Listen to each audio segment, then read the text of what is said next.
Sorry, I'm just looking through the list to see who's here. Is Audrey here? Yes, she is. Hi.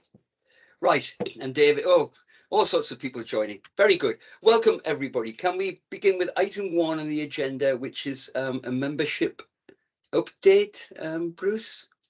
Yes. First and foremost, pleased to welcome Richard Carr, the head teacher from the Brew, to his first Schools Forum meeting. Great to have you on board, Richard. Yeah, good morning, everyone. Thank you for allowing me to join. Happy to be here and hopefully looking forward to contributing. Thank you. Very good. You're very welcome, Richard. Thank you. We've again been seeking additional members because I think we're short across all sectors. We've certainly got a vacancy across all sectors currently, and we've had an inquiry from Adele Brown, who's the head teacher who's recently started at Corbridge Middle School, who has expressed an interest in joining Schools Forum. Now, obviously, in terms of, we do have representation from the Hexham Partnership area, sort of ably through Graham, but we don't have any middle school membership currently. Adele was certainly enthusiastic when I spoke to her at the initial head teachers briefing, and I said I would propose her joining Forum today. Members' thoughts in relation to that? Agree, Chair. It'll be a great person. Yeah, great person to be have onto the forum. Very good, Bruce. Very Graham, happy with that. Yeah, middle school representation, I think, is valuable. Yeah, thanks, Bruce. All I was going to say is, although I'm officially representing academies, we have a middle school within our trust, so there's sort of representation there. But I know Adele, and I think if given that we've struggled with numbers on the committee at various stages, I think it'd be good to give that opportunity to someone who's keen to be involved. Good. Okay. Thanks, Graham. Thank you. Okay, I'll go back to Adele and we'll see her at the next meeting in July then, hopefully. Okay, just in relation to membership as well, I apologise to Forum membership. I've requested that we defer the item 6, the review of the Schools Forum membership. There is still sort of movement in the background. We're still seeking membership, but obviously we know we have a couple of academies, a couple of schools due to academise with effect from the 1st of April, being Morpeth All Saints and Newborough. And it's just essentially, as we see the emergence of the C of E Trust, we may just need to think how we go forward in relation to that. I propose we will bring that paper to Forum in July as a more informed position then. Those academisations are due at the 1st of April. Okay. Do you want to mention Debbie Wiley at this stage, Bruce? Yes. In terms of as some members join, unfortunately, Debbie is leaving Cramlington Village Primary. Has been a very active member of the Schools Forum for a number of years, but this would have been Debbie's last meeting. It looks as if she's unable to attend this, but we do have to therefore formally record her departure. Can we record her thanks, Andrea? She's been a very helpful She's made a lot of very helpful interventions and commentaries during her time, which I've very much appreciated. And can I mention, is it appropriate to mention Audrey Kingham, who, I don't know, are you here, Audrey? I don't think she is, looking at the people in the meeting, Colin. She's not. Who has now been made substantive in the post of Executive Director of Children's Services. So I think hearty congratulations to Audrey on that. And that makes the post of director sort of unfilled at the moment, Bruce, but that will be something which progresses within time. Yes, that's the case. Okay, thank you. Right, can we move on then? Apologies for absence, Andrea. And we have apologies from Neil Rogers, Nicola Threlwell, Alan Hardy, Keith Faulkner, Councillor Wearmouth. Okay, can we approve those? And disclosures of interest, if any, please. I'll take silence as meaning no disclosures required. And can we move into minutes and matters arising?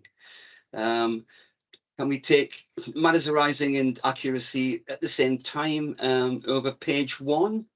One from me, St. Robert's RC First School, not primary school. We get you wrong regularly, Ben. I'm sorry. Yeah. Okay. St. Robert's First School. Page 2. There was something under 31.1 that was to be sent to members. It wasn't a biggie. It was just out of interest. Where the Ukraine pupils are. I don't know. Can anyone confirm if that's been sent? Chair, no, it hasn't been sent. I have not received it. I was going to bring it up in matters arising. Okay. Yeah, I'll follow that up, Chair. I think it was Audrey raised it last Thanks. Thank you. Rest of page 2, onto page 3.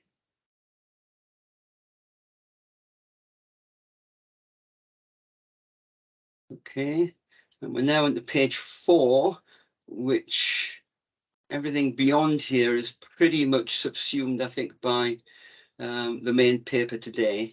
But page 5, anything? 6, 7, and 8. Any more matters arising or items of accuracy? True record, Chair. Thank you. Okay. Moving on then. Bruce, you have nothing on communication? Nothing specifically on communication since the last meeting, Chair. That there's obviously through the F40 we've received some general articles just about general inflationary pressures schools are facing, but nothing specific. I think we're probably not all aware of acutely anyway. Okay. I haven't had those, Bruce. I don't know. My communication seems to have gone. I'd appreciate, you can sift them if you like for the most interesting ones, but if you could let me have copies, I'd be interested. I know as Chair, they intended to send them. I'll follow that up, Colin. Okay. And item 6, review of school forum membership. Bruce has already mentioned that. That's for a future meeting.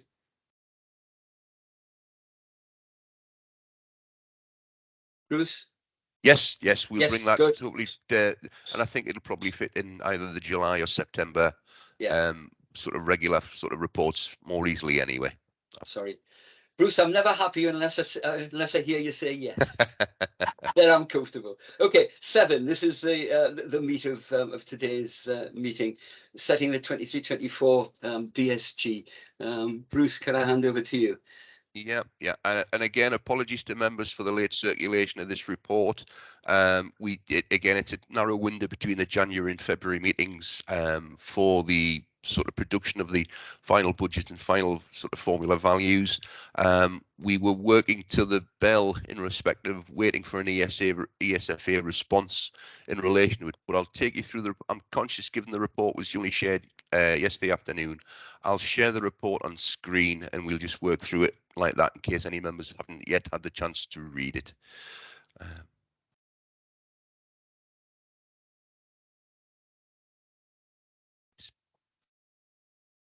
Okay. Again, the first page is largely background in terms of again recommendations, asking the school forum note the proposals attached within the report. Again, a reminder that where historically there's been no deadline set by the DFE around move to the national funding formula, this summer saw the first sort of publication of an expectation that would be achieved by 27-28. In relation to that, a reminder also that we were classified as an authority that mirrored NFF in most factors, but following the full move to the full value of the mobility factor, we will from 23-24 be an authority that mirrors national funding formula. I'd just like to comment, Bruce, that we hopefully will get benefit from that in that, we're not going to be scrabbling, as I think some schools are, very late on to be pushed into a corner of a national funding formula. We've done it in our own way, in our own time, and I think that's very beneficial. And thank you to everyone in the county that's been involved in that. I think, you know, the key thing when we set out on this journey, probably best part of 5 years ago, Colin, we wanted to manage a smooth transition. Yeah. Avoid any cliff edges, and I think we've done that to try to provide schools with as much certainty as possible when they're sort of planning and working on their budgets. Right. I know that's not necessarily always the case, and ironically, that was a discussion we're having about while the late money released in the autumn statement was very welcome, it was difficult to plan for, given those timescales. But hopefully around the NFF values, people know which direction we've been heading in for a number of years and have been able to plan accordingly. Good. Okay. Looking first of all at the schools block, reiterating that in terms of the transfer to the high needs block, Schools Forum in November agreed a maximum transfer of 0.25%. The final figure that has been transferred is essentially marginally under that, 0.22%, nearly £485,000. The reason we took a transfer that was marginally less was that enabled us to pay the full national funding formula values across all values without any capping and scaling reductions. You know, and again, it's the previous line we've used about enabling all schools to keep their formula gains in respect of that. Given that sort of funding at a local authority level is now distributed by a national funding formula, some members may ask, how can we pay full national funding formula values and still make a transfer to the high needs block? And essentially we do that by using a part of the growth element allocated to the local authority. I'm just going to fly down to the appendix. In terms of the schools block breakdown, you see essentially how the primary and secondary factors are allocated, and essentially they're all passported to schools now. There is an element there for growth at the local authority to help ensure in terms of we have the correct number of people places in the right areas. Some of that is deployed through paying for additional formula funding, paying for additional school places and growth, maybe adding half a form where we know there is an increasing birth rate, but we're not using all of that. So essentially to fund those places. So essentially we're it's an element of that growth funding we're deploying in order to fund that high needs transfer. Sparsity, I thought it was worth just putting a line in the report about sparsity, essentially because we know that there has been significant growth in sparsity over the last couple of years, which again we've lobbied for and Northumberland schools have in general benefited from. But essentially it's worth highlighting that the fact that the sparsity funding is this year just increasing marginally in line with the general education funding by 2.3%. So whereas we've seen, you know, growth from £1 million back in 2021 up to 2.6 million for 22-23. Again, there's just a marginal increase in that this year. Offhand, Bruce, can you say how many schools gained from the sparsity funding? There was both an increase in the number of schools. I'm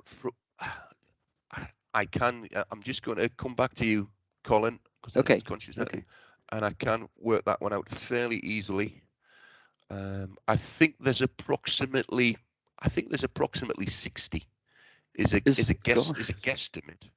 Gosh, just bear with that's me. a lot more than I thought. Okay. Yep. Interesting. Thank you.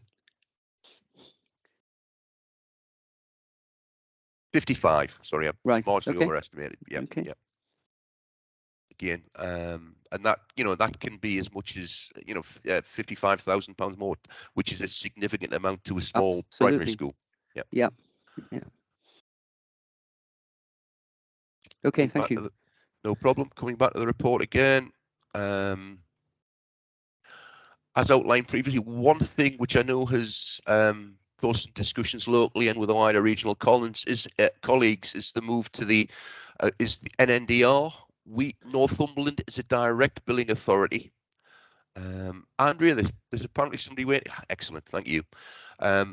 So which means essentially the bills are resolved directly between Northumberland and the ESFA, and that money is essentially deducted from schools schools DSG, they don't see that, but they don't get billed by the ESFA by the rating department anymore. It should simplify administrative procedures for schools. It's causing one or two headaches at the local authority level regionally at the moment, but again, that will remain to be the case. So the NNDR element within the school budget shares is simply shown as an in and an out. Again, no net impact on their budgets. No additional funding has been set aside from the schools block in relation to the falling rolls or growth funds. And we will again we will again share the information with schools as soon as possible ahead of the 28th of February deadline was set. At the time of writing and circulating this report early yesterday afternoon, we had still not received final ESFA agreement to the submitted pro forma containing the formula values. I'm pleased to say that late yesterday afternoon, we did receive that agreement from the ESFA as meeting their criteria and the requirements, the DFE requirements in relation to that, so we can go ahead and plan to sort of share that information with schools on a more confident basis now. There are doubts. And again, the headline figures are shown below, net of the NNDR requirement and the de-delegated sum. And again, I'll leave there. That's essentially the new formula values, which again are approved now for 23-24, and you'll see that without exception, they are all in line with the national funding formula now, including mobility, which was the one key remaining area where we were out. Again, marginal increases in sparsity there in line with the, what we were discussing previously. Are there any queries or questions in relation to that? Okay, moving on, high needs block. And again, members are reminded that essentially while we get an overall allocation in December, which we bring in January, the intention is we would bring a little bit more information on the high needs block to this meeting.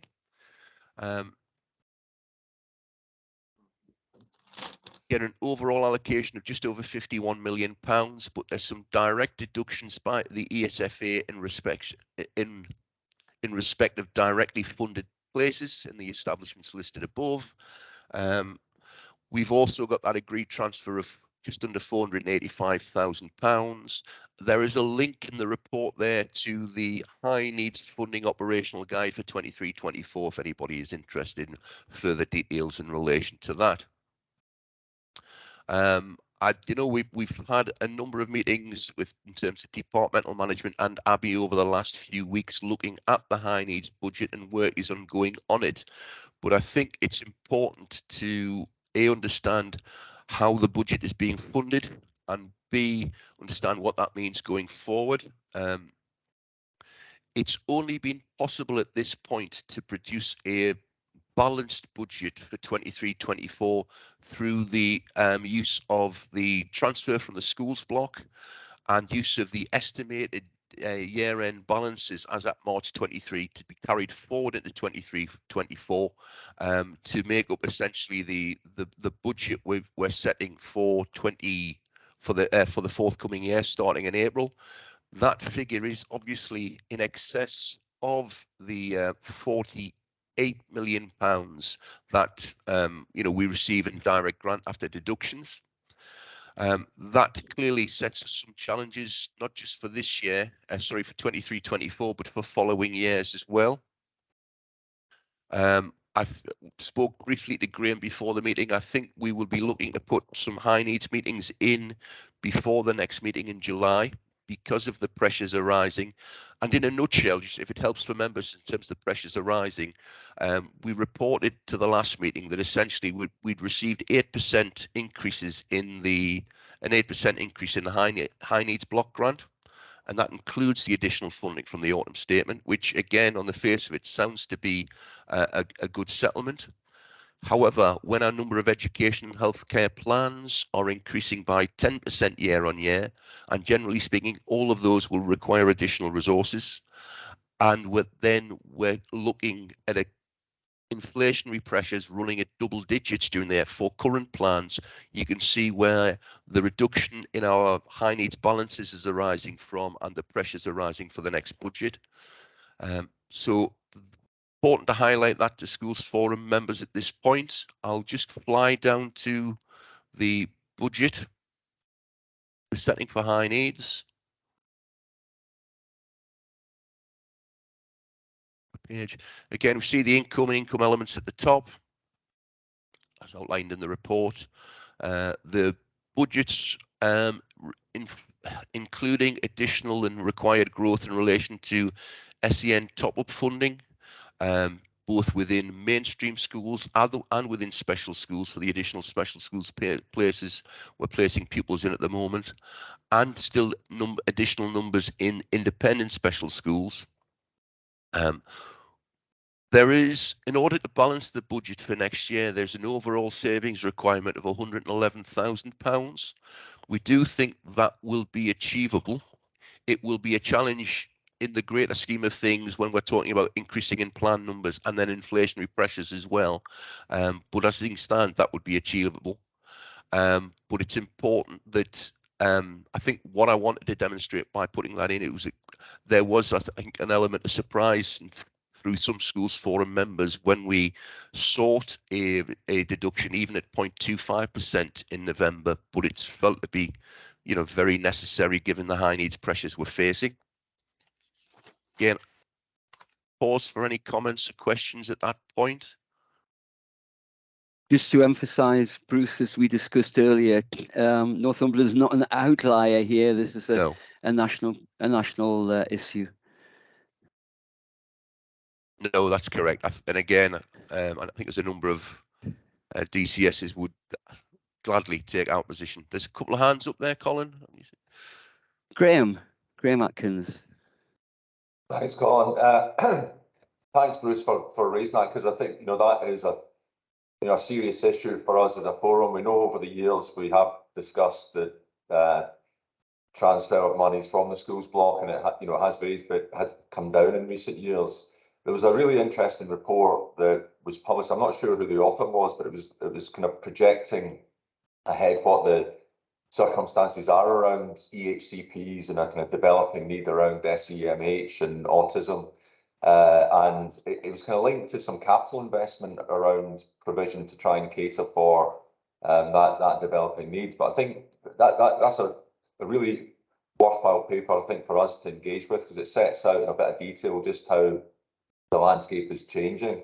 And I think rather than find ourselves in 24, 25, 26 with a very, very challenging problem, I think the more, as you've alluded to, Bruce, by Graham Wilkins and the committee, really getting in under the skin of that to understand just what are the implications for some of the decisions that we'll have to make. I think, Colin, your point was really interesting about other authorities, because it's not just a Northumberland issue, it's a national issue. And I just wonder if we've seen a lot of activity from the F40 group lobbying very hard and getting some movement. And rather than us trying to kind of deal with this, which always feels like an impossible circle to square, is there a way that we can find out what the realities are in other authorities and see if we can put our weight behind a bit of a kind of larger body of lobbying, because there's a big problem just coming down the road here in a couple of years' time. Doing that through F40 would seem to be the best route. Bruce, can you and I talk about making that link? Sure, no problem. I mean, and again, we do that anyway. I think F40's initial motivating cause was the general level of school funding as opposed to high need. But I think again they are diversifying to an extent, and I think, as you're aware, there are key pressures on school budgets at the moment, as you're all aware. But I think the high needs one is as an exceptional issue as well, just because of the key sort of factors we talked about the growth in numbers. I think Northumberland has been, in a relatively good position. I think what's helped Northumberland's case, looking in comparison with the other authorities, we still have a relatively high level of in-house special school provision, which again, obviously, Sue's, again, we're looking expanding places where appropriate in relation to that, and generally speaking, they will provide a more economic solution than.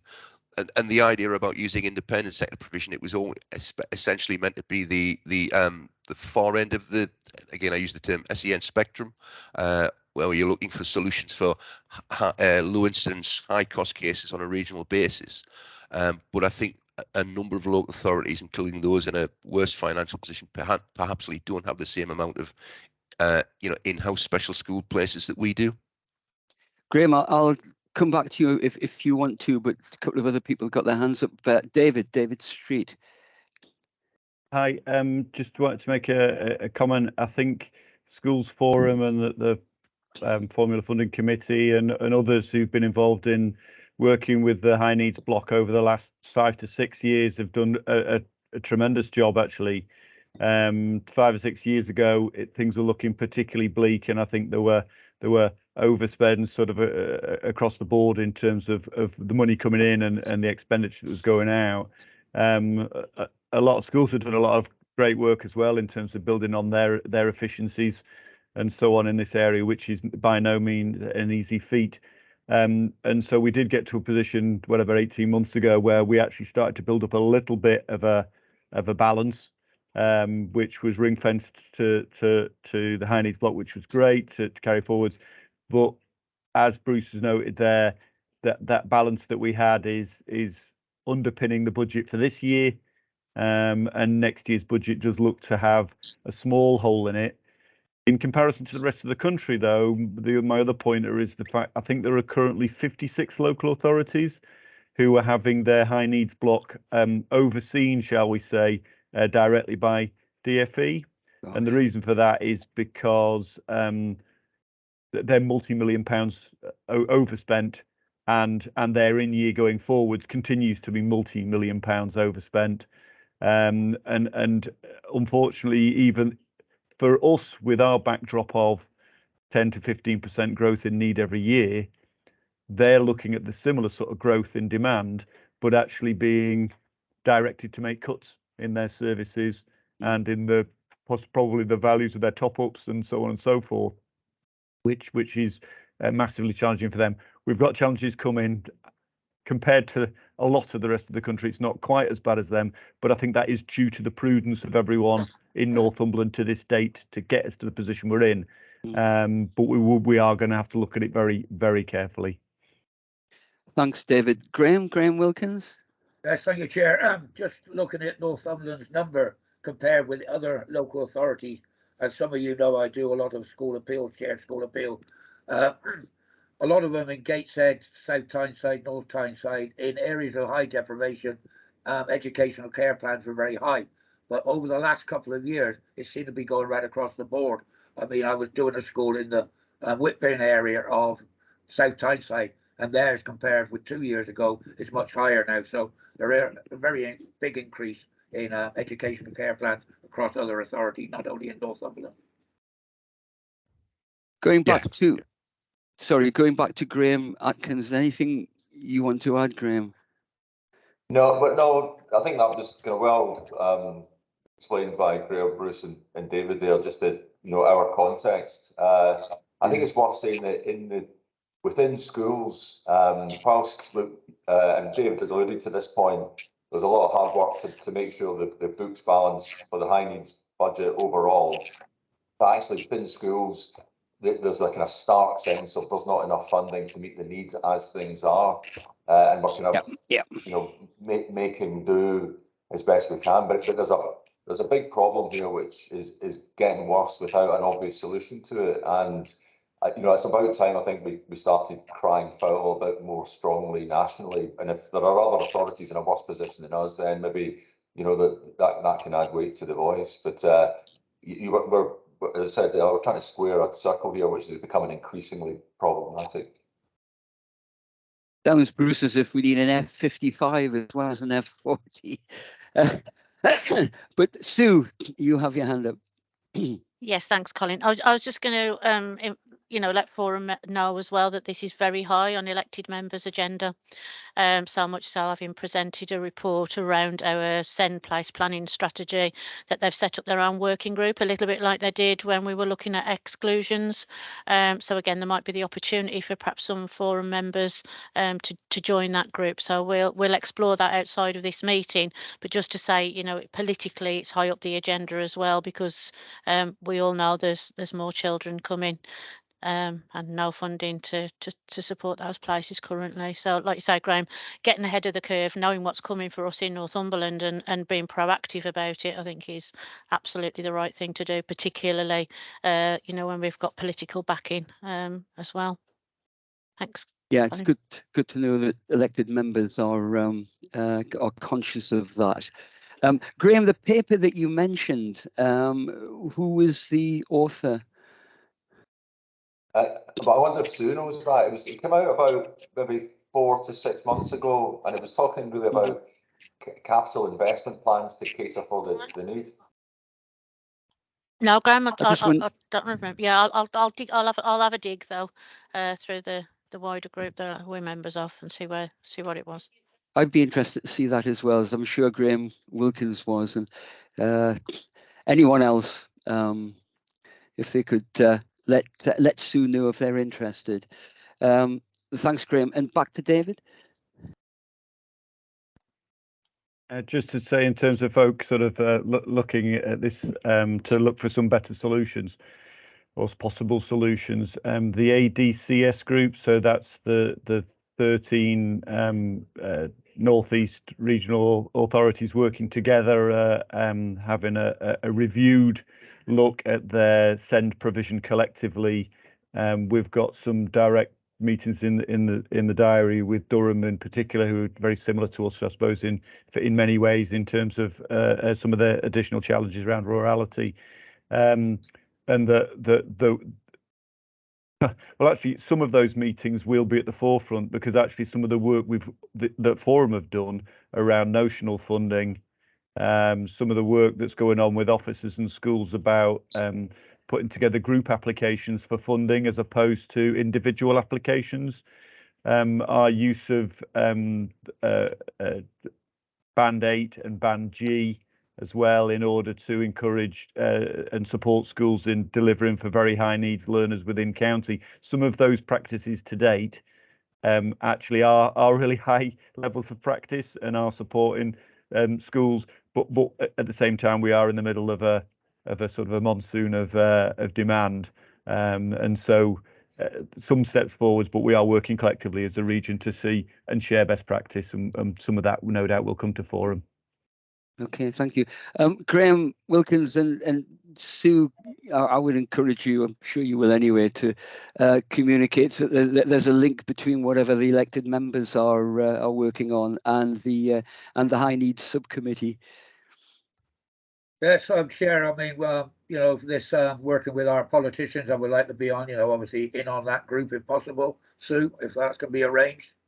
You wouldn't be able to be a member of the group, Graham, I don't think, because it is for elected members, but we can partake in it. So it's just the way the membership will work, and they've got different themes that they're going to run for different sort of workshops. So we'll look into that and see if we can get some invites for the relevant people into the process. But the membership's obviously elected members, the way that it'll work with the council's constitution, really. But as long as there's an awareness. Absolutely. Yeah. Okay. Gosh, we could talk around this all morning. Are there any more comments on high needs block? One hand up from Audrey, Chair. Audrey, morning. Good morning. And you missed us congratulating you on your substantive promotion. So once again, well done. Thank you very much, and apologies I was late this morning. 3 meetings all at the same time, but I'm hoping that's not going to be the future in terms of diary clash. So thank you very much for that. Just to say, particularly around the challenge, and I think I came in at the point, I'm going to make an assumption that I think Graham Atkins might be talking about our Send Place planning strategy that went out. That's where we were talking about the use, the development and investment of capital, particularly around our projections for SEN places across the next 5 years. So there is some further work to be done around that. And actually, that I think should form part of the discussions. And you may have already picked this up in the minutes around our SEN finance planning. So I think when we bring this group together to have an SEN finance planning meeting, we'd be happy to discuss further that SEN place planning strategy with that group if that's a helpful place to join those two up. From the scrutiny committee, I think Graham Wilkins, get the surnames right. So from a Graham Wilkins perspective, we won't be able to join those two teams up, as Sue said. That's very separate. However, I think what we do need to do is make sure that each of those groups are aware of the terms of reference of what we're going to talk about, and that's probably where the crossover and the link up is, Colin. Yep, that sounds good, Audrey. Thank you very much for that. And helpful to get some feed in should we need to do that. So if there's a briefing note we need to share with each, we'll make sure we do that. Excellent. I mean, we have a limited resource of people to consider this, and we may need to make the best use of that resource that we can. Yeah. Yeah. Smashing. But we would want to make sure we've got everybody's perspective and viewpoints in there. Absolutely. Thanks. Thank you for that. Any other thoughts on that? Any questions? Okay, Bruce, can you carry on? Of course. Yep, no problem, Colin. The next sort of section of the paper dealt with the the early years block, and again, there's no change essentially there. The rates were agreed at the January meeting. So again, just repeated for information. The other element where we've provided a little bit more budget information is the central school services block, CSSB. Again, members will be aware that this block's funded through two elements. There's a ongoing statutory responsibilities element and a cash sum for historic commitments.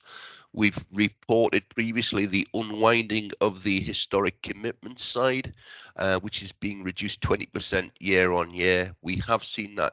We did make representations a couple of years ago to the ESFA because of the ongoing pensions and capital commitments we still retained, and so that increased, but that is continuing to unwind. Again, the budget is set at Appendix C, just to give members an idea of the services and the commitments upon that budget.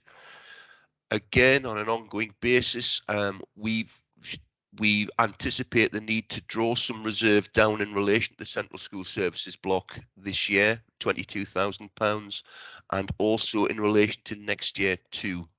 Again, that's something we're able to do because of the reserve in that block at the moment, but it's something we're mindful about, and we'll continue to, we need to continue to look at that budget as well. It's not as volatile and as high needs, but again, in a sort of situation where you're getting a limited increase on the ongoing elements of, I think it was around 2%, and the high need and the other elements are reducing, we just need to keep an eye on that.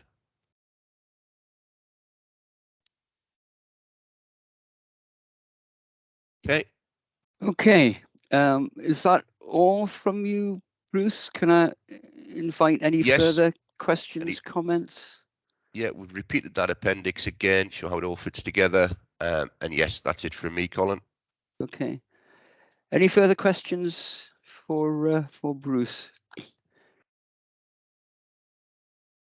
Okay, just gathering my thoughts together, Bruce, Graham Wilkins, Sue, Audrey, could we have some kind of report coming back to the July meeting? We don't meet again for some time, it's July, on the subject of high needs planning.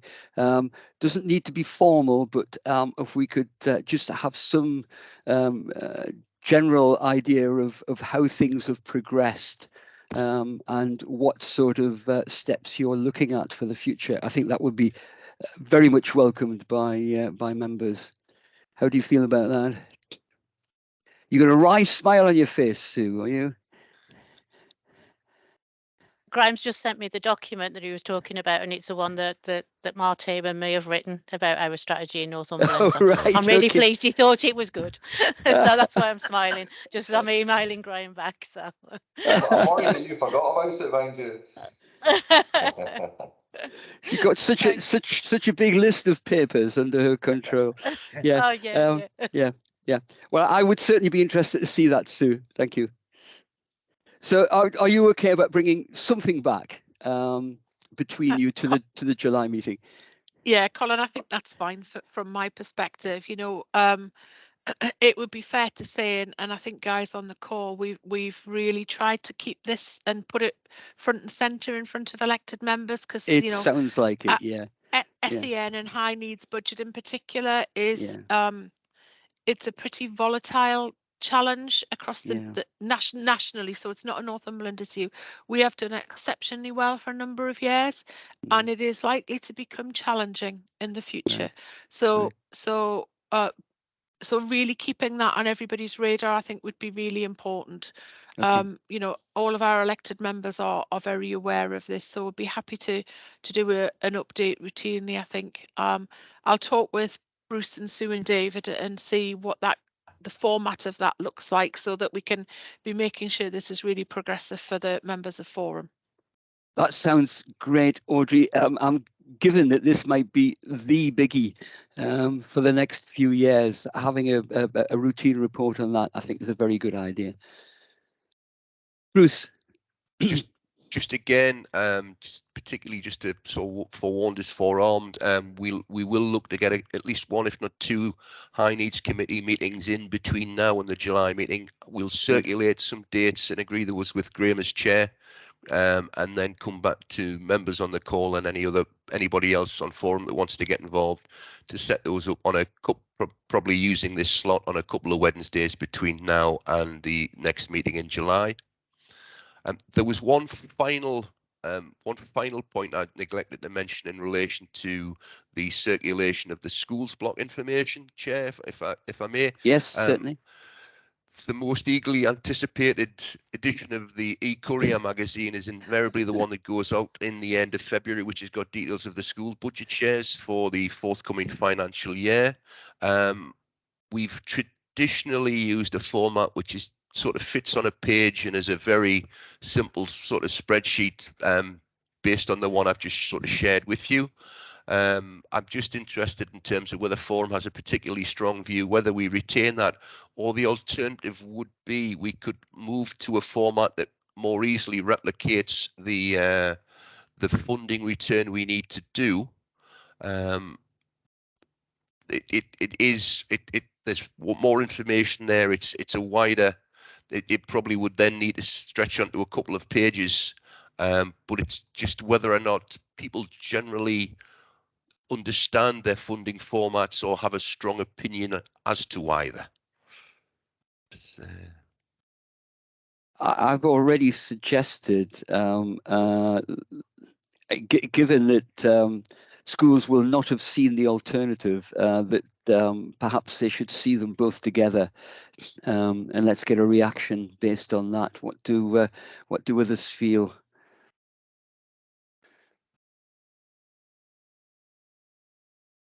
We'll share that. We'll probably consult a number of schools in relation to it, Colin, and share it, as you say, in both formats this year and see what comments we get back. I'm sure that will be possible by the end of February. Okay, smashing. Thank you. Sorry, David. Just anything that helps schools understand the funding streams that they've got, where those funding streams are coming from, what the grand totals are, anything that supports and helps that knowledge for head teachers and governors is very welcome. Yeah, quite well said. Okay, thank you. Okay, final call then. Any more questions for Bruce on the agenda item 7? Okay, thank you. Item 8 has been dropped from the agenda. Bruce, that's right. Item 8 is just the work. The Forum membership was 6. That's been. Oh, dropped, that's the one that was dropped. Deferred, yeah, the work deferred program. that. Yeah. But the work program for the dates of the next meeting, including the proposed meeting for January next year is attached just for members' information so they can get that in their diaries. Okay. I have no other business that I'm aware of. Bruce, Audrey, Sue, no, anyone else? Okay, date of next meeting then, 5th of July. Gosh, it seems a long time away, but I'll wait details of the high needs committee, and Graham Wilkins, I'll be very happy to attend those if I can. Certainly, Chair. No problem. Always welcome. Okay. We'll probably invite everybody, I think, to that high needs discussion because it's quite a strategic one. And as you now know, we're at National Funding Formula. The work of this group will probably be more concentrated in high needs than it would be on the funding formula anyway. So I think it's probably wise that we invite everybody to that discussion in the first instance. Okay. Okay. Right, you may have seen a shadow behind me an hour ago, which was my wife coming into our office, and she's just pointing out to me, and I totally escaped me. The next meeting is the 5th of July, and I will be visiting the Roman Amphitheatre in Orange to hear some opera. So I will not be here. So formally, this is probably my last meeting. Graham, this is going to throw the responsibility for the July meeting onto you, Graham Wilkins. But lest I don't see many of you again, thank you very much. I know I will miss this, but it's going to clear an area in my brain which I sadly need to depend on a day-to-day basis as I get older. You've done some great work, all of you, and I'm sure you will continue it. Thank you very much for doing what you're doing. Take care. I was going to say, Colin, been great to work with you over the many years that obviously you've been caring for him, and thank you for the support you've given to the high needs as well, and to everybody as well. Excellent chair. You've been, sadly missed. Okay? Thank you very much, Graham. Right. Okay. Thank you, everybody, and take care. Colin. Yes, Colin, Audrey. Just before you go, let me just say very clearly on behalf of everybody, a huge thank you. We'll not let you escape out the building in July for sure. Let's get this SEN meeting, and let's do that in person, and then we can probably say goodbye formally and probably more informally as well. Might even bake a cake for that one. We'll see. Wonderful. Or if not, we'll get somebody to bake one anyway. So yes, but huge thank you, Colin. This is a big commitment to Chair Schools Forum. It's strategically one of our most important meets that we have.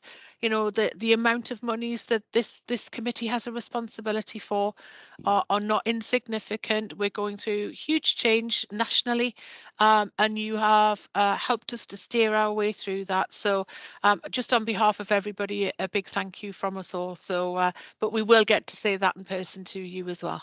That is very kind, Audrey. Thank you, and thank you, everyone. Take care, Colin. Bye-bye. I will do. Bye, everyone. Colin. Bye. Bye. Take care. Bye.